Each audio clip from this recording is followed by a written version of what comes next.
ಇದನ್ ನೋಡಕ್ಕೆ ಏನೋ ₹1,00,00,000 ಲೂಟಿ ಮಾಡಿರೋ ತರ ಆಡಿದ್ರಿ. ಮಗು ಮತ್ತೆ ಬಂತಲ್ಲಮ್ಮ.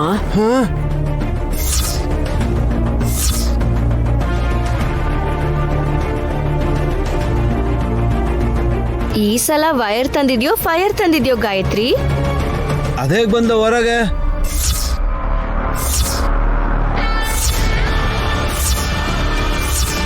ಆಚೆಗೆ ಅಂದ್ರೆ ಅಂದ್ರೆ ರೂಮಲ್ಲಿ ಇದ್ಲಲ್ಲ, ನಾವು ಹೋಗ್ತಿದೀವಿ ಅಂತ ಇವಳಕ್ ಹೇಗ್ ಗೊತ್ತಾಗಿ ಇವಳು ಆಚೆ ಬಂದ್ಲು ಅಂತ ಇವನ್ ಕೇಳ್ತಾ ಇರೋದು.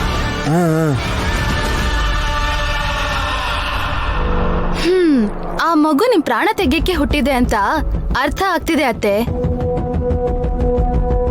ನನ್ನ ಮಾತ್ ಕೇಳಿ ನೀವ್ ಎಲ್ಲಿಗೂ ಹೋಗ್ಬೇಡಿ. ನೀವ್ ಇಲ್ಲಿದ್ರೇನೆ ನೈನಿ ಗಾಯತ್ರಿನ ಹಿಡಿಯಕ್ ಸಾಧ್ಯ. ನಿಮ್ಗೇನಾದ್ರೂ ಅಪಾಯ ಬಂದ್ರೆ ಅತ್ಗೆ ನಿಮ್ಗೆ ಎಚ್ಚರಿಸ್ತಾರೆ. ಹೋಗ್ರಮ್ಮ, ನಿಮ್ ಲಗೇಜ್ ಬ್ಯಾಗ್ ತಗೊಂಡು ನಿಮ್ ರೂಮ್ಗೆ ಹೋಗ್ರಮ್ಮ. ತಪ್ಪಿಸ್ಕೋಬೇಕು ಅಂತ ನೋಡ್ದಾಗೆಲ್ಲ ಕಷ್ಟಗಳು ಜಾಸ್ತಿ ಆಗತ್ತೆ. ಅನುಭವದ ಮಾತು ಹೇಳ್ತಾ ಇದ್ದೀನಿ. ನಡಿಯೋ.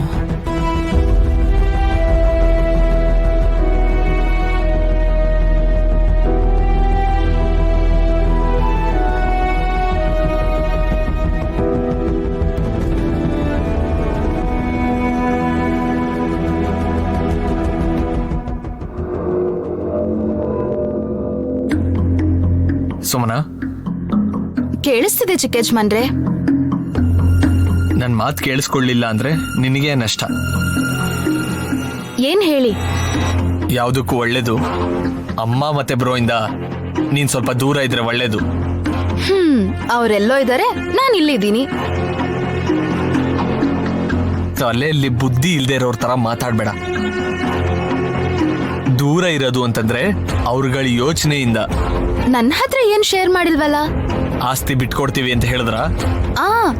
ಅತ್ತೆ ಏನಾದ್ರು ಸತ್ರೆ ಆಸ್ತಿ ಎಲ್ಲ ನನ್ನ ಹೆಸರಿಗೆ ಬರೋ ಹಾಗೆ ವಿಲ್ಲಲ್ಲಿ ಬರ್ದಿಡ್ತೀನಿ ಅಂತ ಹೇಳಿದ್ರು. ಅದು ಕೂಡ ಚಿಕ್ಕ ಮಗ ಆಗಿರೋ ನಿಮ್ಮನ್ನ ಚೆನ್ನಾಗಿ ನೋಡ್ಕೋತೀನಿ ಅಂತ ಮಾತು ಕೊಟ್ರೆ. ಅದಕ್ಕೆ ನೀನೇನಂದೆ? ಆಸ್ತಿ ಸಿಗತ್ತೆ ಅಂತಂದ್ರೆ ಗಂಡನ್ನ ಕಂಡ್ರೆಪ್ಪೆ ತರ ನೋಡ್ಕೋತೀನಿ ಅಂತಂದೆ. ಹಾಗಾದ್ರೆ ನೀನ್ ಅವ್ರ ಟ್ರ್ಯಾಪಲ್ಲಿ ಬಿದ್ದಿದ್ಯಾ ಅಂತ ಆಯ್ತು. ಯಾಕೆ ಹೀಗ್ ಮಾತಾಡ್ತೀರಾ? ಪಾಪ ಅತ್ತೆದು ಅಷ್ಟೊಳ್ಳೆ ಮನ್ಸಾಗಿರೋದಿಕ್ಕೆ ಆಸ್ತಿ ನನ್ನ ಹೆಸರಿಗೆ ಬರೀತೀನಿ ಅಂದ್ರು.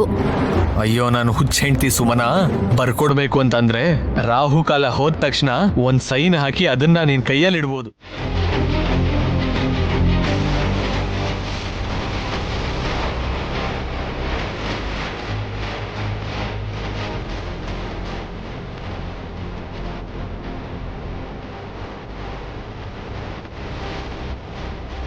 ಬಿಡಿ ಚಿಕ್ಕಮ್ಮ. ನೀನ್ ಕೈ ಹಿಡ್ಕೊಂಡು ಚಿಕ್ಕಿಗ್ ಬಿಡು ಅಂತ ಹೇಳ್ತಿದ್ಯಲ್ಲ ಅಕ್ಕ.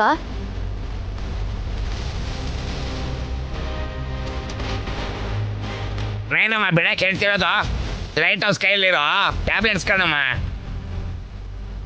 ಬಿಡಿ ಚಿಕ್ಕಮ್ಮ.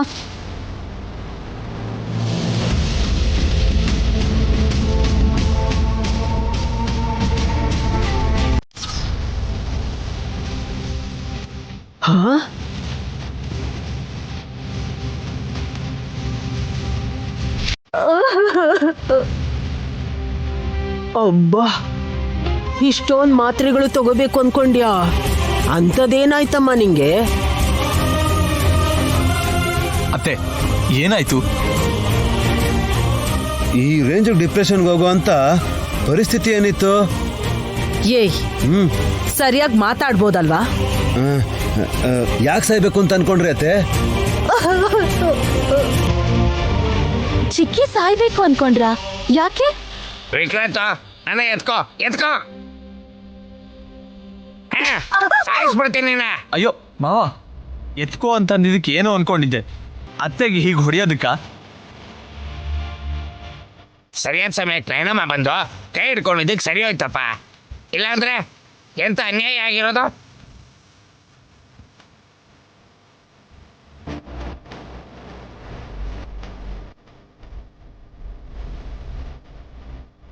ನಾನು ಹೈಟ್ ಇಲ್ಲ ಅಂತ ಕೈಯಲ್ಲಿ ಟ್ಯಾಬ್ಲೆಟ್ ಇಟ್ಕೊಂಡು ಈ ಥರ ಆಟ ಆಡ್ತಾ ಇದ್ದಾವೆ. ಅದಕ್ಕೆ ನಾನು ಜೋರಾಗಿ ಕಿರ್ಚ್ಕೊಂಡಿದ್ದು.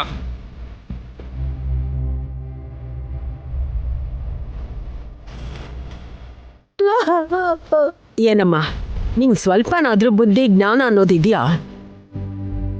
ಇದ್ದಿದ್ರೆ ಈ ತರ ಕೆಲಸ ಮಾಡಿ ಹೀಗೆ ಅಳ್ತಾ ಇರ್ಲಿಲ್ಲ.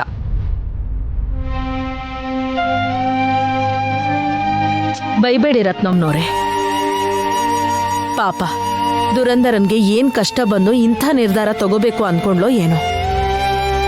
ತನ್ನ ಪ್ರಾಣ ತೆಕ್ಕೊಳಕ್ ನೋಡಿದಿದ್ರೆ ಏನೋ ಅನ್ಕೋಬೋದಾಗಿತ್ತು. ಹೊಟ್ಟೆಲ್ ಬೆಳೀತಿರೋ ಮಗು ಪ್ರಾಣನ ತೆಗಿಬೇಕು ಅನ್ಕೊಂಡಿದ್ದು ದೊಡ್ಡ ತಪ್ಪು. ಚಿಕ್ಕಮ್ಮ, ನೀನ್ ಮಾಡಿರೋ ಕೆಲ್ಸಕ್ಕೆ ಒಂದಲ್ಲ 2 ಪ್ರಾಣ ಹೋಗಿರೋದು.